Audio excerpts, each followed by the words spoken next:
Hei, mä halusin tänään tulla puhumaan vähän sisäisestä talvesta, mitä se tarkoittaa ja miksi se on niin kauhean vaikeaa monelle ihmiselle. Tyhjyys ja ikuinen, tyhjyys ja ikuinen, hatata ja kajamaa, tyhjyys. Eli sisäinen talvi on tavallaan niin kuin semmoinen lepohetki. Että tavallaan niin kuin, mä itse esimerkiksi olen viime aikoina ollut niin sisäisessä talvessa silleen, että ensin on ollut semmoinen tosi aktiivinen aika ja sitten se niin kun energia on pikkuhiljaa alkanut hiipumaan ja sitten intokin on ruvennut niin kun laskemaan ja sitten tulee semmoinen seesteinen hetki ja sitten tulee niin kun semmoinen epävarmuus, että mitä nyt, miksi en mä pystykään suoriutumaan samalla tavalla kuin aikaisemmin.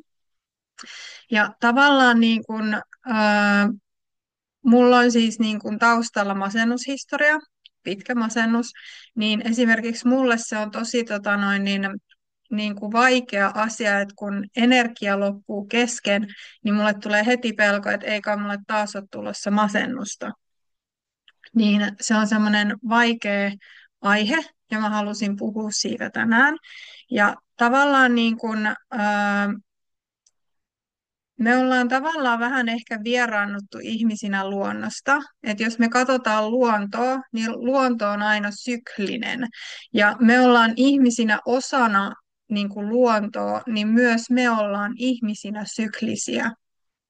Ja tavallaan niin kuin, koska me eletään semmoisessa yhteiskunnassa, jossa niin kuin keskitytään suorittamiseen ja niin kuin palkitaan sitä, että suoriudutaan ja osataan ja painetaan eteenpäin. Ja me nähdään niin kuin somessa ihmisten ne niin kuin positiiviset saavutukset, eikä niin kuin me nähdä oikeastaan missään ihmisten lepoa, miten ihmiset lepää. Niin sen takia niin se voi myös olla vaikeaa niin kuin ajatella, että se on normaalia. Me ollaan päästy siihen pisteeseen elämässä, että me nähdään vaan ne highlights-kohdat muiden elämästä ja se niin kuin hiljaisuus, pysähtyneisyys, niin se koetaan jotenkin niin kuin huonona tai negatiivisena asiana, jopa niin kuin epänormaalina. Ja jos me katsotaan luontoa, niin meillä on täällä niin kuin Pohjolassa 4 vuoden aikaa. Ja niin kuin kevään ja kesän jälkeen tulee aina se laskuvaihe, syksy, ja sitten tulee talvi, jolloin luonto lepää ja kerää voimaa taas uuteen nousukauteen. Ja meillä tavallaan voi niin kuin olla semmoinen ulkoinen paine, että me ei saataisi levätä. Että niin kun meiltä odotetaankin suoriutumista ja suorittamista. Ja sen lisäksi, että niin kun meillä on ulkoinen paine, niin meillä voi myös olla se sisäinen paine, että niin kun me tunnetaan silleen, että meidän täytyykin vastata niihin niin kun, ulkoisiin odotuksiin ja me luodaan itse itsellemme niin kun paine siitä, että meidän täytyy suoriutua. Ja meillä voi tulla niin kuin semmoinen pelko pysähtymisestä, että jos mä nyt pysähdyn, niin mitä jos tämä pysähtyminen onkin niin kuin uusi normi? Mitä jos mä en ikinä enää saa mitään aikaiseksi? Et helposti, jos vaikka niin kuin nilkka murtuu, niin voi niin kuin pelätä silleen, että mitä jos mä en ikinä kävele enää? Tai jos joku menee rikki, niin mitä jos mä en ikinä enää pysty korjaamaan sitä, tai niin kuin se semmoinen pelko sen asian jatkumisesta iäisyyksiin voi nousta niin kuin esille, ja tässä lepäämisessä myös niin kuin voi olla se, että jos tulee semmoinen niin kuin sisäinen talvi, mikä ei ole itse suunniteltu. Et silloin kun me suunnitellaan itse sille, meillä on tässä kalenteri ja me suunnitellaan, että nämä ja nämä me ajat työskennellään ja sitten mahdollisesti viikonloppuna mä lepään tän ja tän aikaa, tai sitten kun mä oon työskennellyt näin ja näin monta viikkoa, niin mä pidän vaikka 4 päivää vapaata tai mitä se ikinä sitten onkaan, niin silloin se on niin kuin hallittua se lepo. Mutta silloin kun meidän keho ja hermosto vaatii lepoa niin kuin meiltä kysymättä, niin silloin me saatetaan pelästyä sitä asiaa. Ja silloin meillä saattaa tulla se, että hei, mistä nyt on kysymys ja jatkuuko tämä ainiaaksi. Ja se, mitä mä haluan tällä videolla niin kuin tuoda esille, on se, että hei, jos sun keho ja hermosto sanoo, että nyt pysähdy, hiljene, lepää, niin se tarkoittaa vaan sitä, että sä olet ihminen. Se ei tarkoita sitä, että sussa olisi jotain vikaa, vaan että sä olet ihminen etkä robotti. Ja meillä ollaan niin kuin nyt tällä hetkellä, kun mä nauhoitan tätä videoa, niin me ollaan siirtymässä talveen. Nyt on marraskuun loppu, kohta on joulukuu, niin meidän niin kuin keho myöskin reagoi niin kuin valon määrään. Ja me ollaan niin kuin semmoisessa sisäänpäin kääntyneessä niin kuin fiiliksessä, niin se on ihan luonnollista, että ihmiset alkaa niin kuin kaipaamaan sitä lepoa. Ja niin tämmöinen niin kuin lepotila tai tyhjä tila, niin se voi olla niin kuin vaikea käsitellä ja just silleen, niin kuin, että se ei ole kysynyt sitä lupaa, vaan se on vaan tullut.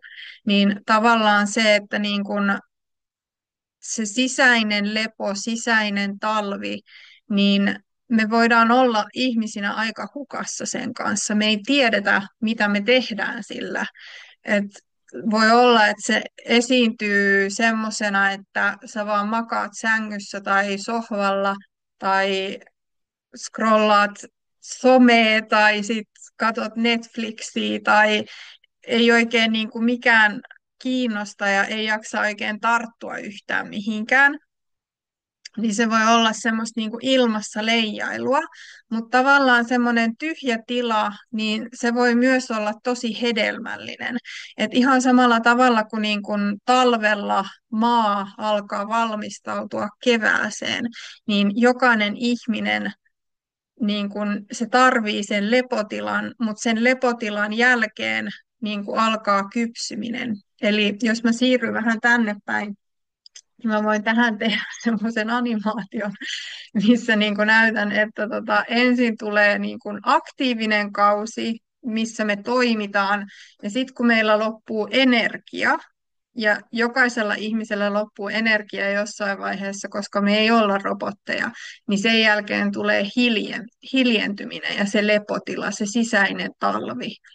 Ja sen talven jälkeen tai sen talven aikana tulee kypsyminen.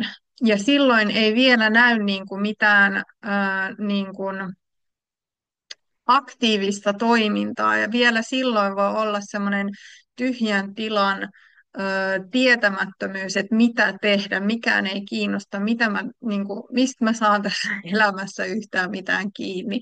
Niin se on myös sitä niin kuin talven levon tarpeellisuutta, että sä kypsyttelet jotain uutta sisällä. Ja sen kypsymisen jälkeen, kun se on kypsynyt tarpeeksi se sun sisäinen maailmas, niin tulee inspiraatio. Ja inspiraatio on semmoinen, se voi olla uusi idea tai se voi olla innostuminen jostain, mitä on jo aikaisemmin tehnyt, vaikka joku vanha harrastus ja siihen innostuu uudestaan tai mikä ikinä se sitten onkaan, niin inspiraatio ja sen inspiraation kautta päästään siihen uuteen aktiivisuuteen. Ja niin se menee aina niin kuin uudestaan niin se sykli. Ja tavallaan kun me muistetaan, että se on sykli eikä mikään niin kuin tämmöinen,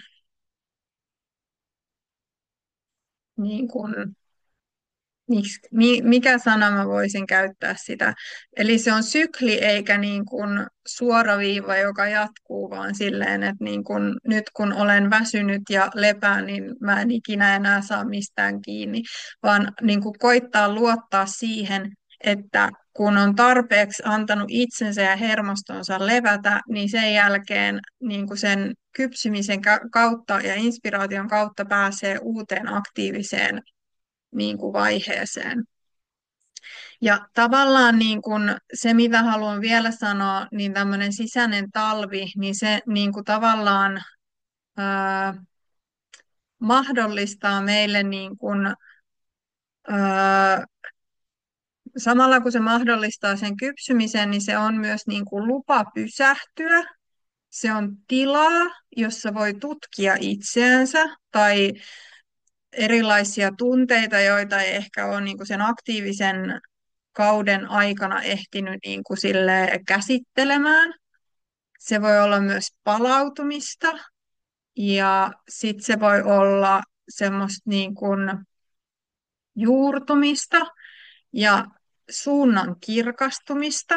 Et niin kuin tavallaan, jos on vaan painanut eteenpäin, niin sitten kun tulee se niin kuin pysähtymisen hetki, niin sitten sillä hetkellä voit miettiä, että onko se suunta oikea. Ja jos se on oikea, niin sä voit jatkaa sillä suunnalla, sit kun se uusi inspiraatio ja uusi aktiivisuus tulee. Mutta jos ei se ole ollut oikein, niin tämä on se hyvä hetki niin kuin korjata sitä suuntaa. Ja sitten täytyy muistaa olla niin kuin lempeä itsellensä, että niin kuin kysyy, että mitä tarvitsee ja mikä tukee sitä lepäämistä, mikä tukee sitä, että voi niin kuin aloittaa uuden aktiivisen kauden.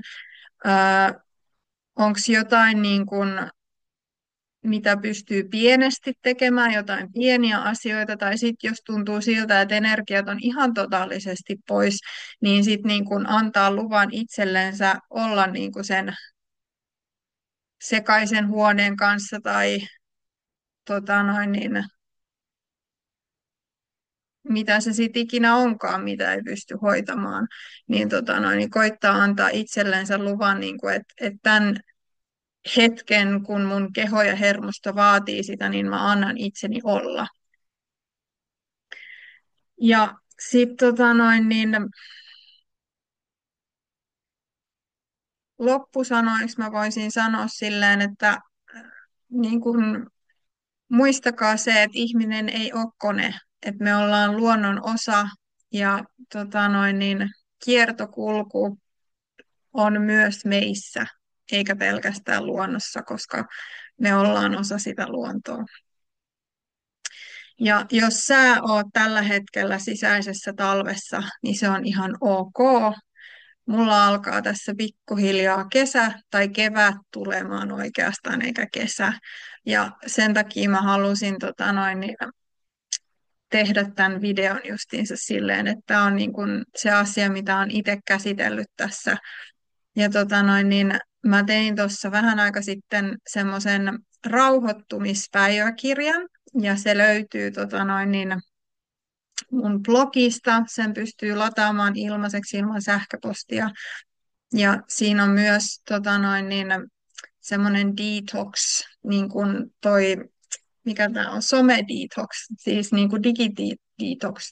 Eli niin kuin, se, että tämä vuoden aika on semmoista, että helposti niin kuin tulee se sisäinen talvi kysymättäkään, mutta jos tuntuu siltä, että niin kuin on painanut ja painanut ja painanut ja sitten niin voisi kaivata niin kuin semmoista pysähtymisen hetkeä, mutta ei oikein tiedä, että uskaltaako pysähtyä just sen takia, että milloin pystyy sitten seuraavan kerran taas jatkamaan.